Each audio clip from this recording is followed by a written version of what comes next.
This Range Rover cost me £375 at a car auction. Look at that, lovely. But there's a catch. This car here was sold to me as a non-runner. Transmission fault, traction reduced. However, after a bit of persistence, I managed to get the car started. Oh, no freaking way. And finally, I was able to take this car driving for the very first time. The entertainment system. But today, we're going to take this Range Rover to the mechanics to have it fully inspected to find out, are there any other hidden issues we're going to find with the cheapest Range Rover in the world. This might just be the riskiest car I've ever bought, online and unseen, nearly 200,000 miles on the clock, and an MOT history that reads more like a horror story. It's not so great, shall I say. There is a long list of advisories, but despite all that, we're making serious progress towards getting this old girl back up to its former glory days. So far, every hurdle has been tackled. We've got the engine running. No freaking way, no. We've even got it driving. It actually still drives really nice. You know, it handles reasonably well for a big old boat like this. And it looks great, as long as you're flying about 50 feet up in the air. And that's fine, because this all means we are one step closer to bringing this car back to its former status of royalty on the road. But we're not done yet, not even close. There's still a long list of MOT advisories, some of which could spell real trouble, especially when it comes to the rust. And as this was sold as a non-runner, who knows what hidden nightmares are going to be lurking underneath that skin. So what is the plan today with this Range Rover? Well, we are going to get it taken to the mechanic's garage, and first things first, get it put on the ramp so we can finally inspect this car from underneath and get a clear idea of what we're working with on this car. If I'm honest, I'm not expecting great things. We've got 17 MOT advisories, many of which, as I've mentioned before, is to do with corrosion. These L322s do suffer with a lot of corrosion, and it's no secret that we've got it on this car, but for the price I paid on this car, I'm not complaining. But once we get it to the garage, we'll get it on the ramp, and whilst the car's there, I just thought it would make sense that we'll get an oil change done at the same time, because I don't have any service records for this car, and from the computer it does say the service is overdue by about 9,000 miles. It may have been serviced, but it was pretty black when I looked at it, and there's no point taking a risk on a car that's done 200,000 miles, and it's not an expensive job to get that done. A couple of other things which I want to get checked is that coolant issue. So we could have a potential water pump problem, but without investigating, we're not going to know what the issue is. As I said last week, my heated seat doesn't work properly, and the heating is, give or take, a bit of hot and cold sometimes. So we've got some sort of issue there. We'll get that checked out. As well as that, look into the suspension knock we've got coming from the front, find out what that could be. And whilst we're talking about suspension, I actually had another fault code pop up. I think it's air suspension related, because the raising and lowering of the vehicle wasn't working properly. And some of you might even notice the car did look like it was sort of squatting a little bit at the back compared to the front. But during this whole time, the battery has died again, which could be a cause for the car being a bit erratic. And as of today, driving the car to the garage, I haven't had any fault codes pop up. The suspension seems to be working, so we're going to have to investigate into these matters. But that's the plan for today. We're going to get a shopping list done for this car so that next week we'll have all of the parts arrived by then, and we can get this car repaired and properly put back to how this car should have been from day one. So with that in mind, let's get this Range Rover dropped off to the mechanics. Now straight away, before we even got it up in the air, we'd already spotted our first issue with this engine. So it's come from the inlet? Yeah, I'd say inlet or EGR, normally these rubbers. One side of the engine was absolutely caked in black soot, and we thought it might be from the EGR or the inlet. But later on, you'll see exactly what we found was causing it. For now though, we're cracking on with the oil and filter change, so let's loosen off the oil filter housing and get that started while it's here.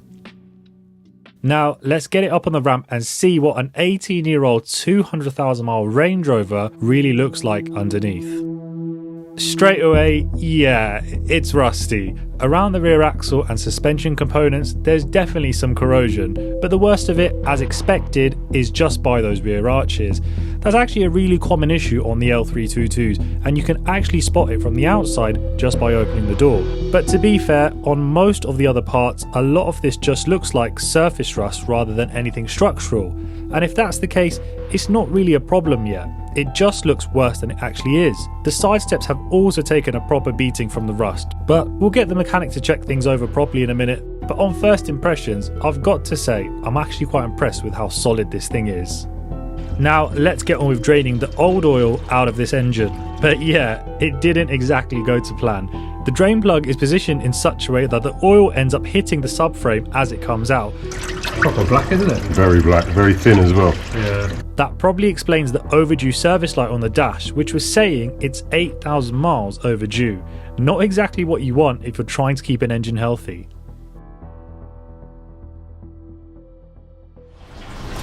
It's what the salt does though. Yeah. If you actually tap it, it will be solid. Alright. It is. It's literally just surface rust, yeah? That's not too bad. They're still solid. What about over here on this bit? Look, it's started to go. That's the step. Yeah. That just wants a bit of treating, really. Yeah. So it's actually pretty solid underneath. Yeah. You know how many advisories this car has? 17. You go to some garages and some people walk under it and go, oh, that's not an old bag of shit. Yeah. If you actually look at it, no, it's not. Because this is the chassis. Yeah. That's solid. That's the structural part. That's solid. That is solid. Yeah. You can advise. Yeah. Subframes corroded. Yeah. Suspension arms are corroded. That's probably what someone's done. Just written a list for it. Like this. So that's not rotten. That's just surface rust. Yeah. 17 advisories, man. Can you believe it? What side do you think it's got? I think it's that one. Yeah. It sounds a bit like top mounts, but then you also get a bit of a knock as well.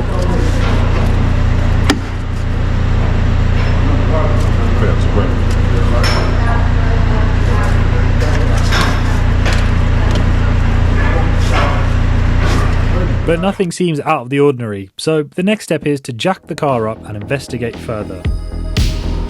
Now this bit can be a slow process, but it is very important that we check these arms to make sure that the car is safe.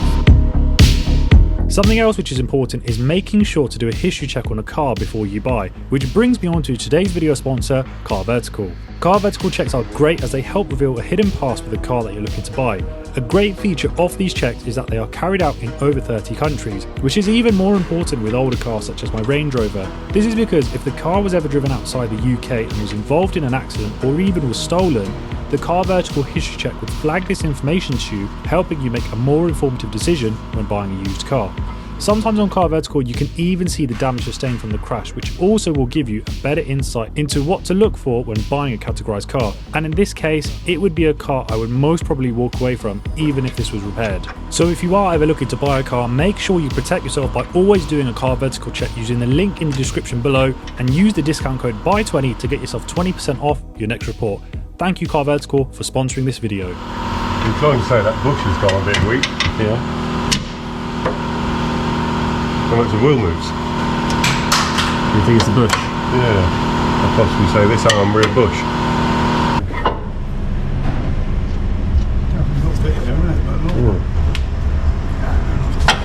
We'll get richer when it's on the road in a minute. Now we've got to bring the car back down so we can finish up the oil change. But as we were doing that, my mechanic spotted something a little bit odd. It's not awful, but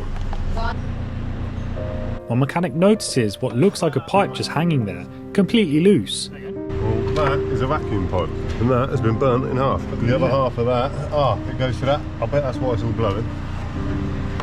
Goes down to this actuator here. Should go down through here, sit there, and it should plug just on it, but it's not. It's missing. And suddenly it all makes sense. That would explain why this side of the engine is covered in black soot. So with that mystery solved, we get the new oil filter in place, tighten it up, and then chuck in a good few litres of fresh 5W30 oil because, of course, this big V8 drinks the stuff like it's going out of fashion. Now, I didn't actually catch the fix for that pipe on camera, but what we ended up doing was using a sleeve to reconnect it properly, and you can really see the impact it's had. Just look at this. The left side of the engine bay connectors are black, while the right side, well, is still grey. So yeah, definitely this has been leaking for a while. And with that, the service is all done. But before I go, my mechanic's got one more idea. He wants to really confirm if it is those lower arms. Yeah. Straight up. You drive forward and tap the brake and your front wheel moves back. Let's see the arm. See your wheel wobbling backwards and forwards. What is it? It's got two arms. It's got a front lower arm and it's got a rear lower arm. So one of the arms, one of the bushes. That's what I did. But we won't find that by hand because it's a 2-ton vehicle.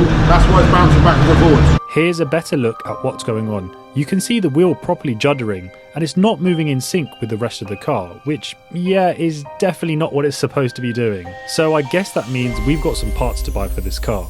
Now, my mechanic was kind enough to advise me that it'll be cheaper for me to go online and buy the parts myself as a complete kit. And it makes sense, as in the past I've had one arm changed on my other L322 Range Rover and that was around £50, whereas with this kit I can get all four for £100. So it just makes sense to do both sides, as if they have done 200,000 miles, they've served me pretty well. Something else which isn't a necessity but I want it replaced are the side steps, as in my eyes it's not a Range Rover unless it has those, and it must be my lucky day. 15% off coupon, thank you very much, meaning a brand new set of steps will cost me just over £100. Not bad at all, but while we wait for the parts to arrive, I want to see if my Range Rover is still showing any fault codes, as we've done some repairs since we last cleared the obscene amount of fault codes, so let's check that out. So let's scan this Range Rover again and see, do we still have any fault codes that we had before? I'm hoping that many fault codes won't be here no more due to obviously the battery being up to charge, meaning those fault codes shouldn't be here, but let's see if we have got rid of any codes.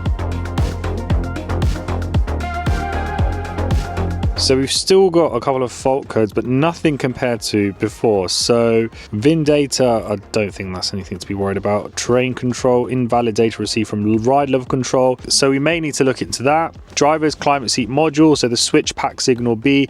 That probably explains why our heated seats aren't working. Tire pressure monitor, no big deal. Left heater air temperature sensor, open circuit or short to battery.